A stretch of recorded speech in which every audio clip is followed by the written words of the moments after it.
এই যে গতকালকের একটা ঘটনা, একটা ঢাকা শহরের বেহায়া নারী, বেয়াদব নারী, গরিব একটা রিকশাওয়ালাকে ধইরা চট থাপ্পড় মারলো।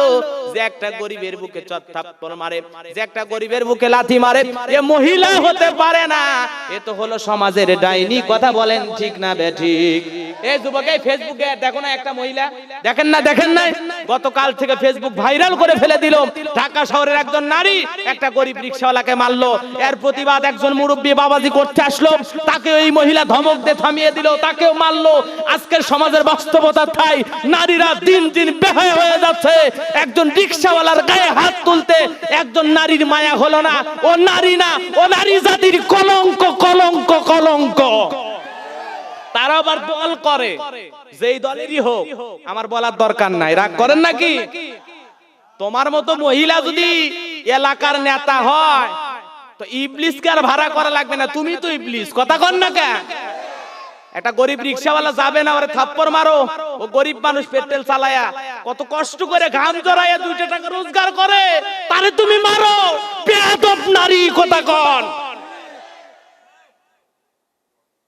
নারী মানুষের অন্তর নরম হবে। মা বোনদের আগে কি রকম দয়া মায়া ছিল, আর এখনকার মহিলারা ডাইনি হয়ে যাচ্ছে, সন্তান হত্যা করতেছে, রিকশা চালককে মারতেছে, স্বামী ধরে মারে। কথা কন না কেন? এ ভাই, মিথ্যা কথা বলে একটা রিকশা চালককে মারে নাই? ঢাকা দেখেন নাই? ঢাকা দেখেন নাই? এক মুরব্বী প্রতিবাদ করতে গেছে, তাকেও ধরে মারতেছে। ওটা মহিলা নাকি আজরাইল গো? মালেকা হামিদা, ওই তো জিনিস আপনি চিনতেছেন না। মনে হচ্ছে 2-4টা ইয়াবা ট্যাবলেট খায় রিকশা চড়ছে। কথা কন। এই নারীরাই তো সমাজ ধ্বংসের দিকে নিয়ে যাবে। তুই নারী মানুষ, তোর গায়ে বোরকা নাই, ব্যাপারটা একটা মহিলা, ওনাও ঠিক মতো নেয় না। কথা কন না কে? মনে করছে যেন হুজুর দেখেনি, দেখেই তো করছি। হ্যাঁ, সারা দুনিয়ার মানুষ দেখে, আপত্তি না। আমি হুজুর দেখলে কয় আপনিও দেখছিলেন, খুলে ছবি আর দেখবি না মানুষ। আর কমো না, নিচে নামবো না, রাগ করতেছেন মনে হয়, সামনের দিকে নিয়ে যায় ওয়াজ। এজন্য এরকম বেহায়া নারীর থেকে সমাজকে সাবধান। এটা রিকশা চালক মানুষ, আহারে রংপুর, গাইবান্ধা, নীলফামারী, দিনাজপুর থেকে যায় কষ্ট করে বিবি বাচ্চাকে খাওয়ানোর আশায়, তাদেরকে একটু রিজেক্ট তুলে দেবে এই আশায় ঢাকায় যায় 5-7 দিন 10 দিন করে রিকশা চালায়, কিছু টাকা জমায় বাড়িতে নিয়ে এসে সংসার চালায়। তাদের উপরে হাত তোলো। ঢাকায় থাকো তো মহিলা, মাথা গরম হচ্ছে তো, তোর মাথা ঠান্ডা করে দেওয়া লাগবে। কথা কর। 2-4 দিন জেলের ভিতরে রাখলো আর মাথা এমনি ঠান্ডা হবে। কিন্তু কে জেলে রাখবি? যার যেটা মন চাচ্ছে। স্বাধীন বাংলা। কথা বোঝেন না?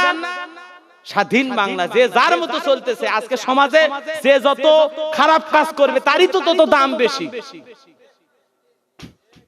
আর রাগ আর নিচে নামলাম না, রাগ করতেছেন নাকি আমার ভাইয়েরা? যে কথা বলতে চাচ্ছিলাম, বাজান এরকম ভণ্ড বাবা আছে না নাই? বলে ভণ্ড বাবার দরবারে যাওয়া যাবে না, হক্কানি পীরের তরিকা করবেন। যেই পীরের চেহারা দেখে বোঝা যায় নবীর সুন্নতি লেবাস দিয়া পুরো শরীরটা ঢাকা। কথা কন ঠিক না বেঠিক? আমার ভাইয়েরা, যেই দরবারে নারী নাই সেই দরবারে যাবেন। রাজি আছেন তো? যেই দরবারে কি নাই? নারী নাই, নারী নাই। এখন দরবারে নারী পুরুষ নিয়ে যারা দরবার খুলেছে এগুলোতে যাওয়া যাবে না। যেই দরবারে পুরুষ মানুষ ভালো, পীর সাহেবের চেহারা চরিত্র ভালো, নবীর সুন্নতি দাড়ি আছে, টুপি আছে, মাথায় কি সুন্দর সুন্নতি লেবাস, এরকম চেহারা দেখে বোঝা যায় যে আল্লাহর ওলি। ঠিক না বেঠিক? আমার ভাইয়েরা, যে কথা বলতে চাচ্ছিলাম বাজান, ফেরাউন ডেকে বলে হামান উপায় বের কর। বলে উপায় একটাই, যেহেতু আমাদের হাতে পাওয়ার আছে, ক্ষমতা আছে, আমরা যা ইচ্ছা তাই করতে পারবো। যত ছেলে সন্তান জন্মগ্রহণ করবে সমস্ত ছেলেগুলোকে আমরা হত্যা করব। এটা হলো তাদের ষড়যন্ত্র বাজান আমার। এইবার হাজার হাজার সন্তান হত্যা করা হলো। কয়েক মাস পর দবিরাকে ডেকে বলে, দবিরা এইবার রিপোর্ট গবেষণা করে দেখ। দবিরা ডেকে বলে, নেতা যদিও হাজার হাজার সন্তান হত্যা করেছেন, কিন্তু আপনার শত্রু মুসা মরে নাই, মরে নাই, মায়ের কোলে জীবিত আছে, সুস্থ আছে, ভালো আছে, কিন্তু কোথায় আছে এইটা বলার ক্ষমতা আমার নাই। সুবহানাল্লাহ। এই কথা শোনার পর বলেন তো, ফিরাউন মারতে চাই মুসা নবীরে আর বাঁচাইতে চাই কে? ওয়া মাকারু ওয়া মাকারাল্লাহ আল্লাহু খায়রুল মাকিরিন।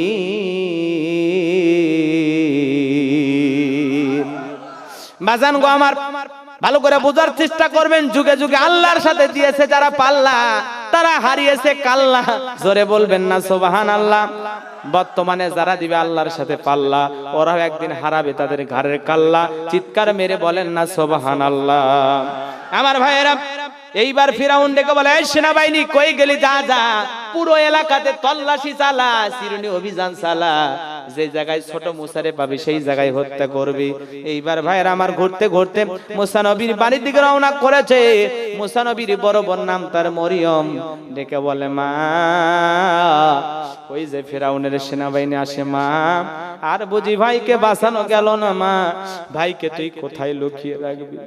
এই কথা বলে মুসা নবীর বোন চোখের পানি ছেড়ে দিয়ে কাঁদে। মুসা নবীর মা সন্তানকে নিয়ে দিক সেদিক দৌড়ায়।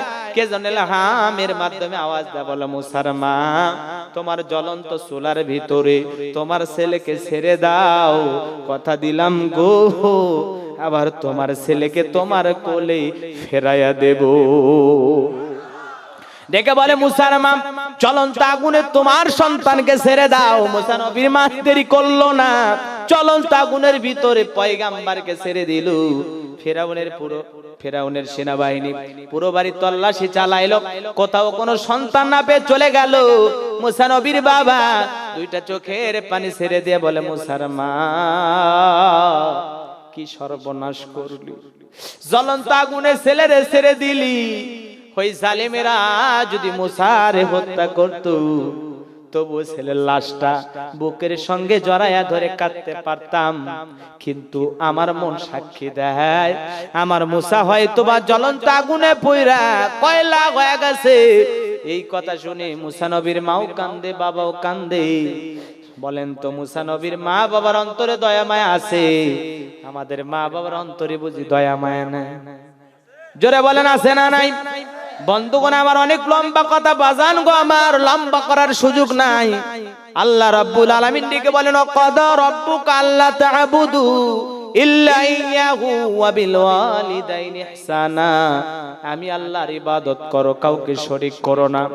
আমার ইবাদতের পর তোমাদের দায়িত্ব হলো তোমরা সবাই পিতা মাতার সাথে উত্তম ব্যবহার করবা, ভালো আচরণ করবা। তোমার ব্যবহারে যেন তোমাদের মাতা পিতা খুশি থাকে, এই অর্ডার দিয়েছেন কি আল্লাহর হাবিব। বলেন, হুমা জান্নাতুকা ওয়া নারুকা, তোমার মা বাবাই তোমার বেহেশত, তোমার মা বাবাই তোমার দোজখ। আজকে সেই মা বাবার সাথে অনেকে আমরা এমন দুর্ব্যবহার করি, এমন খারাপ ব্যবহার করি গো, ভাষায় প্রকাশ করা যায় না। যে মা সন্তানকে দিনের পর দিন কষ্ট করে বড় করলো, সেই সন্তান বড় হয়া মা বাবার সাথে কত দুর্ব্যবহার করে। ছোট্ট একটা কিতাবের মধ্যে বাংলাদেশের একটা ঘটনা পড়েছিলাম। আমার ভাইয়েরা, মা বাবা সন্তানটাকে আস্তে আস্তে লেখাপড়া শিখায়া ছেলেটা এমন বড় হয়ে গেল, বাংলাদেশের একটা সরকারি কর্মকর্তা হয়ে গেল, ভালো একটা অফিসার হয়ে গেল, কিন্তু মা বাবার তেমন আর খোঁজ খবর নেয় না। একদিন মাঝে মাঝে যখন মা বাবার বাড়িতে বেড়াইতে আসতো, ছেলেটা মা বাবার উপরে রাগান্বিত হতো, চরম মেজাজ দেখাইতো। মা বাবা তারপরেও কিছু বলতো না, কিন্তু ছেলেটার অবস্থা কেমন ছিল বলি বন্ধু আমার। ছেলেটার বাবা এক সময় মারা গেল, মা হয়ে গেল একা। আমার ভাইয়েরা, মা যখন একা হয়ে গেল, ছেলেটা বাড়িতে আসে, কিন্তু মার জন্য 5টা টাকা যে খরচ করবে তাও করে না। হঠাৎ করে ছেলেটার মা অসুস্থ অবস্থায়, দিন যায় দিন আসে, মা অসুস্থ অবস্থায় গ্যাঙ্গাই, বোঝেন না কথা, এই গ্যাঙ্গানের আওয়াজ। তার বউ, যে বাড়িতে বউটা থাকতো, সেই বউ ডেকে বলে, মহিলার গ্যাঙ্গানি আওয়াজ আমার আর সহ্য হয় না। স্বামী যখন বাড়িতে ফিরে আসলো, তোমার মা যে গ্যাঙ্গায়, তোমার মা যে অসুস্থ অবস্থায় কাতরায়, তোমার মা যে চিল্লা মারে, এগুলো আবার সহ্য হয় না। তুমি তোমার মাকে যেখানে ইচ্ছে সেখানে ফেলে দিয়ে আসো। সন্তানটা ঘরের ভিতরে ঢুইকা ডেকে বলে, বুড়ি রে, এত মানুষ মরে, তুই তো মরিস না। নাউজুবিল্লাহ বলবেন, এত মানুষ মরে, তুই তো মরিস না। আমি একটু ঢাকায় কষ্ট করে চাকরি করি, তাও তুই ভালো চাস না। আমার বউটা বাড়িতে থাকে, তারেও তুই শান্তিতে থাকতে দিস না। এই কথা বলে মা দুঃখিনী পেটের ভিতরে এমন জোরে একটা লাথি মেরেছে গো।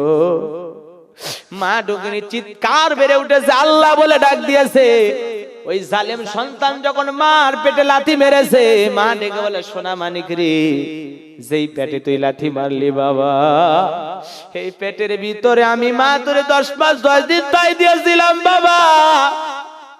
আজকে স্ত্রীর কথাই তুই মারে আঘাত করলি, স্ত্রীর সুখটা দেখলি, মা অসুস্থ, তার চিকিৎসার জন্য 5টা টাকা খরচ করে না, এরকম জালেম সন্তান আছে না নাই? আমার কাছে একজন ডাক্তার ডেকে বলে গোলাম রব্বানী ভাই, একজন মহিলা যখন 4-5 জন সন্তানকে দুনিয়ার জমিনে ডেলিভারি করে, সন্তান জন্ম দেয়, ওই মহিলার শরীরে ক্যালসিয়ামের ঘাটতি হয়, এজন্য শেষ বয়সে মাজার ব্যথা, কোমরের ব্যথা, মাথার ব্যথা, যন্ত্রণায় ছটফট করে। সন্তানগুলো যদি জন্ম না দিত, মার শরীরের ক্যালসিয়াম নষ্ট হতো না, ঠিক না বেঠিক?